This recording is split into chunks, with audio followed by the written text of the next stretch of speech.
रेवेंसवुड मनोर की गहराइयों में आदित्य और रिया फंस चुके थे। उनकी जिज्ञासा अब डर में बदल गई थी, लेकिन उन्हें अब यहाँ से निकलने का कोई रास्ता नहीं दिख रहा था। नागवल्ली की आत्मा उनकी हर हरकत पर नजर रख रही थी। वे खंडहर के एक पुराने हिस्से में पहुंचे, जहां दीवारों पर धूल और जंग की मोटी परतें चढ़ी हुई थीं।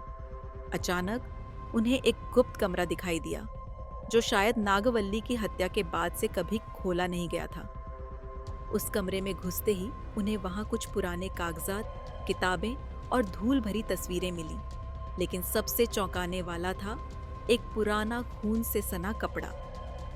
रिया घबराते हुए, आदित्य, यह कपड़ा नागवल्ली का हो सकता है। उन्होंने महसूस किया कि वे उस रहस्य के करीब आ रहे थे जो इतने वर्षों से छिपा हुआ था, लेकिन यह केवल शुरुआत थी। नागवल्ली की आत्मा अब और अधिक ताकतवर हो चुकी थी। उसकी उपस्थिति अब केवल डराने वाली नहीं थी, बल्कि घातक थी।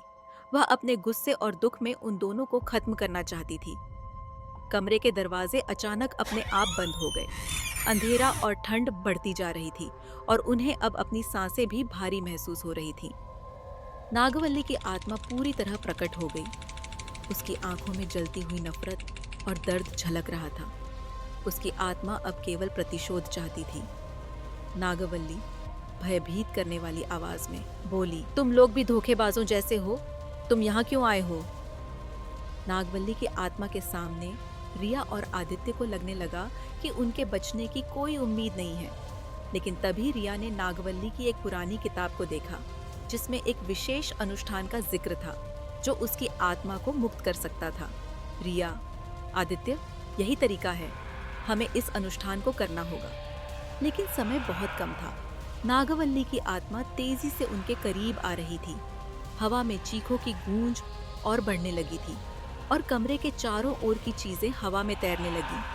वे दोनों मिलकर अनुष्ठान को शुरू करते हैं, जिसमें नागवल्ली की आत्मा को शांति देने के लिए जरूरी मंत्र और संकेत होते हैं। लेकिन क्या वे इसे समय रहते पूरा कर पाएंगे? नागवल्ली की आत्मा और भी गुस्से में आ गई थी। उसकी चीखों ने पूरे कमरे को हिला दिया और आदित्य और रिया के चारों ओर की दीवारें टूटने लगीं। आखिरी पल में रिया और आदित्य ने मंत्र का उच्चारण पूरा किया। नागवल्ली की आत्मा ने एक अंतिम चीख मारी और अचानक सब कुछ शांत हो गया। उसकी आत्मा धीरे धीरे गायब हो गई और कमरे में शांति छा गई।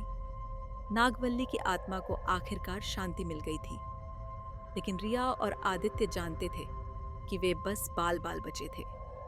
रेवेंसवुड मनोर के अंधेरे राज का एक हिस्सा उन्होंने उजागर कर लिया था, लेकिन क्या इसके और भी रहस्य छिपे थे?